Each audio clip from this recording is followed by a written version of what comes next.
தாய் தமிழ் உறவுகளுக்கு வணக்கம். சற்று முன் திமுக கூட்டணியிலிருந்து விலகினார்.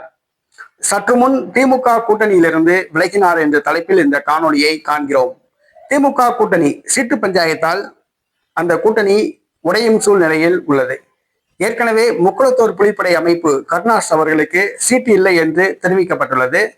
காங்கிரஸ், விடுதலை சிறுத்தை கட்சி, மதிமுக, மார்க்சிஸ்ட் கம்யூனிஸ்ட் கட்சி, இந்திய கம்யூனிஸ்ட் கட்சி, மனிதநேய மக்கள் கட்சி, தமிழக வாழ்வுரிமை கட்சி ஆகிய கட்சிகள் கடந்த தேர்தலை விட இந்த தேர்தலில் கூடுதலாக தங்களுக்கு சீட்டு ஒதுக்க வேண்டும் என்று கேட்டு வருகின்றன. இந்த சூழ்நிலையில் தமிழ்நாடு காங்கிரஸ் கட்சி திமுக கூட்டணியிலிருந்து விலகலாம் என்று எதிர்பார்க்கப்படுகிறது. விடுதலை சிறுத்தை கட்சியும் வெளியேறும் என்று எதிர்பார்க்கப்படுகிறது. இந்த சூழ்நிலையில் சற்று முன் திமுக கூட்டணியிலிருந்து ஒரு முக்கியமான கட்சி விலகியுள்ளது.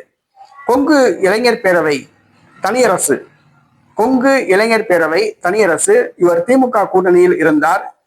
ஒரு சில நாட்களுக்கு முன்பாக கூட மு.க. ஸ்டாலினை சந்தித்து பேசினார். ஆனால் என்ன பேசினார்கள் என்று தெரியவில்லை. தற்பொழுது திடீரென்று திமுக கூட்டணியில் இருந்து விலகியுள்ளார். இன்று காலை சற்று முன் எடப்பாடி பழனிசாமியை சந்தித்து பேசியுள்ளார். அவர் அதிமுக கூட்டணியில் இணைந்துள்ளதாக கூறப்படுகிறது. திமுக கூட்டணியில் அவருக்கு இடமில்லை என்று கூறப்படுகிறது. ஒரு தொகுதி கூட ஒதுக்கப்படாது என்று கூறப்படுகிறது.